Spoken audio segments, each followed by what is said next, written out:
चुनावी मंच पंच अगर हम बात करें डीडी कॉन्क्लेव का जो मेरठ से इस समय हमारा कार्यक्रम चल रहा है, इस पर हम अब बात करेंगे। हमारे साथ वरिष्ठ पत्रकार अनिल बंसल हैं और भारतीय क्रिकेट समाज के राष्ट्रीय अध्यक्ष कृष्णवीर चौधरी जी हैं। लेकिन सबसे पहले आप पत्रकार हैं, पश्चिम की राजनीति को आपने काफी अच्छे से देखा है, समझा है।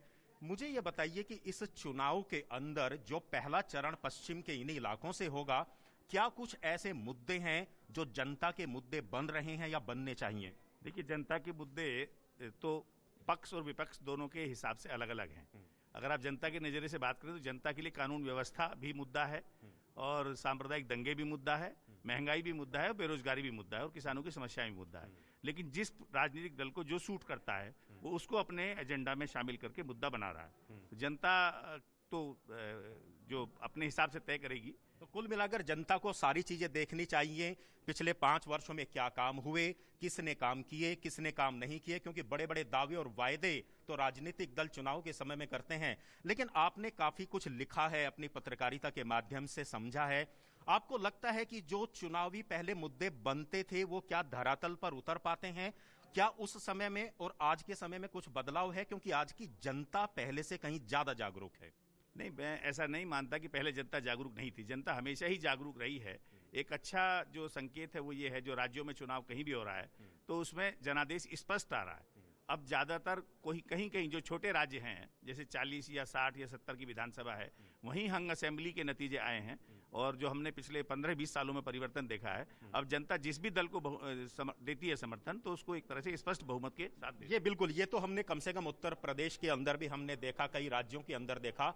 अब जनता जो है बहुमत की सरकार बनाना पसंद करती है ताकि बीच में किसी तरह की कोई दिक्कत ना आए और उनके जो मुद्दे हैं वो विधानसभा में उठे, सरकार जमीन पर काम करे। हमारे साथ भारतीय क्रिकेट समाज के राष्ट्रीय अध्यक्ष हैं, क्योंकि ये किसान बेल्ट है पश्चिमी उत्तर प्रदेश के। अगर हम सभी जिलों की बात करें, मेरठ, बागपत, गाजियाबाद, मुजफ्फरनगर, सहारनपुर, हापुड़ की बात करें, तो गन्ना बेल्ट इसको कहा जाता है और गन्ना एक काफी बड़ा चुनावी मुद्दा हर समय रहता है। आपको लगता है कि जो सरकार ने दावे किए थे पिछले 5 साल में गन्ने के भुगतान के लिए, और आप तो किसान हैं, आपको लगता है कि वो वादा पूरा हुआ, और हुआ तो कितना हुआ? देखिए, पश्चिमी उत्तर प्रदेश में गन्ना सबसे अहम मुद्दा है, इसमें कोई दो राय नहीं है। लेकिन इस उत्तर प्रदेश वो सबसे बड़ा मुद्दा था। यहाँ की जनता ने के लोगों ने वो हाथ देखे से 17 तक का समाजवादी पार्टी का शासन और 2017 से 22 का योगी आदित्यनाथ का शासन भी देखा है। जो हालात थे, जिस तरीके से दंगा इस प्रदेश में आए दिन होता था, 200 से ज्यादा दंगे इस प्रदेश में 2017 तक हुए। अभी हम यहाँ खड़े हैं मेरठ में, मुजफ्फरनगर यहाँ से 50 किलोमीटर की दूरी है मुश्किल से। जिस तरीके से वहाँ 6,500 युवाओं के खिलाफ दंगों में मुकदमे फर्जी कायम किए गए, जिनको जेल भेजा गया, उसको भूल नहीं सकते। बिल्कुल, लेकिन कानून व्यवस्था एक बड़ा मुद्दा है और हमने देखा भी कि पश्चिमी उत्तर प्रदेश को अपराध के नाम से जानते थे, लेकिन आज अपराधी या तो प्रदेश को छोड़कर चले। उनको वापस किसानों के मुद्दे पर आऊंगा। किसानों के लिए आपको लगता है कि केंद्र सरकार की तरफ से ये जितनी भी योजनाएं चली वो गांवों तक पहुंच पाई, और पहुंच पाई तो कितनी पहुंची, और क्या कुछ किसानों के लिए आप चाहते हैं और होना चाहिए? मैं पहले आपको गन्ने की 2 बात कहता हूं। समाजवादी पार्टी की सरकार में गन्ने की पिराई 18,000 करोड़ रुपए प्रति वर्ष थी और वो 5 साल के शासन में 95,000 करोड़ रुपए की कुल पिराई हुई। 10,659 करोड़ का बकाया छोड़ के चले गए। 5,000 करोड़ का जो ब्याज बनता था किसानों को, वो भी राइट ऑफ करा उन्होंने। आज योगी जी की सरकार आने के बाद गन्ने की पिराई 36,000 करोड़ रुपया प्रति वर्ष हो रही है। मतलब बहुत साफ है कि जो गन्ना औने पौने भाव पर किसानों को क्रैशर पे देना पड़ता था, आज वो मिल में पिराई 2 गुना हुई है। ये सच्चाई है। और भुगतान की बात यह है कि सरकार ने नई व्यवस्थाओं को जो शुरू किया है कि जो चीनी का स्टॉक है उसको भी प्लेस करेंगे, उस पर लोन लेंगे तो 50% पैसा गन्ने के भुगतान में दिया जा रहा है। आज गन्ने के भुगतान की व्यवस्थाओं में सुधार हुआ। अगर मैं चलिए गन्ने के अब आपके पास आएंगे। चलिए इस बात को मानते हैं कि किसान हैं और इस बात को खुद मान रहे हैं कि भुगतान की जो व्यवस्थाएं हैं उसमें काफी कुछ सुधार हुआ है। लेकिन आप पत्रकार हैं, वरिष्ठ पत्रकार हैं, सबसे बड़ा चुनाव विधानसभा का होता है मूलभूत सुविधाओं के लिए। मूलभूत जो सुविधाएं हैं, चाहे बिजली की बात करें, सड़क की बात करें, आवास की बात करें, आपको लगता है कि पश्चिमी उत्तर प्रदेश के इन इलाकों में आवागमन के जो साधन हैं, अगर मैं सड़कों की बात करूं, क्या उनमें कुछ सुधार देखने को मिलता है? देखिए, सड़कों की स्थिति में सुधार हुआ है, लेकिन अगर हम एक्सप्रेस वे को आम आदमी से जोड़ेंगे तो एक्सप्रेस वे का आम आदमी से वास्ता नहीं है। टू व्हीलर उस पर नहीं चलेगा, ट्रैक्टर ट्रॉली उस पर नहीं चलेगी।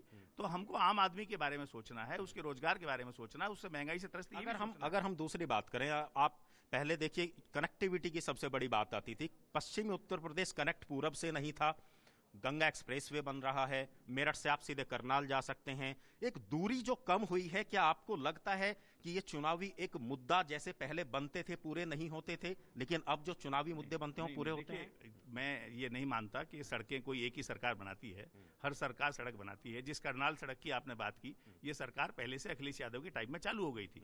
अभी जो एक्सप्रेसवे बना है मेरठ से दिल्ली, ये इस सरकार की उपलब्धि है। या रैपिड रेल बन रही तो सुप्रीम कोर्ट के ऑर्डर पर बन रही है। 2004 में एमआरटीएस कंपनी बन गई थी, एनसीआरटीसी। तो बहुत सारी चीजें हैं, लेकिन जो बुनियादी बात है, आज भी जहां एक्सप्रेसवे बनते हैं, मैं गांवों में जाता हूं, वहां के किसान कहते हैं कि हमें वो नहीं मिलता नीचे अंडरपास। देखिए, सबसे बड़ी बात यही है, आज के समय में ये बात भी माननी पड़ेगी, आज जितने भी हाईवे बनते हैं, एक्सप्रेसवे बनते हैं, उनके पहले मुआवजे को लेकर हमेशा खींचतान रहती थी सरकार के बीच में और किसानों के बीच में, लेकिन आज 4 गुना ज्यादा पैसा दिया जाता है। ये तो कम से कम एक आपको लगता है कि अच्छा फैसला हुआ? किसानों की जब जमीन जाती है तो उनको एक अच्छा पैसा तो मिलता है या नहीं मिल पाता है?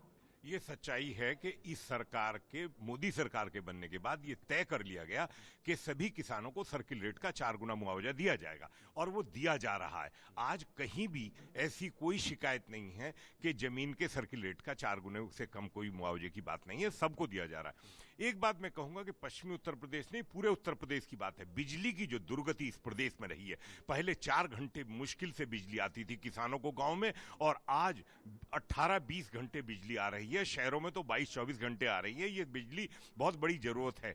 लेकिन मैं एक बात कहूंगा, कुछ चीजें जो हैं ऐसी होती हैं कि जब तक शांति नहीं होती, विकास नहीं होता। इन्वेस्टर इन्वेस्टमेंट के नहीं आता। औद्योगिकरण तभी होता है जब शांति होगी, कानून की व्यवस्था होगी। आज किसानों के सामने रोजगार को बढ़ाने के लिए जो सरकार ने नई योजना एग्रो प्रोसेसिंग, देखिए काफी कुछ योजनाएं हैं। हमारा ये वाला जो सेशन है ये यहीं पर खत्म होता है।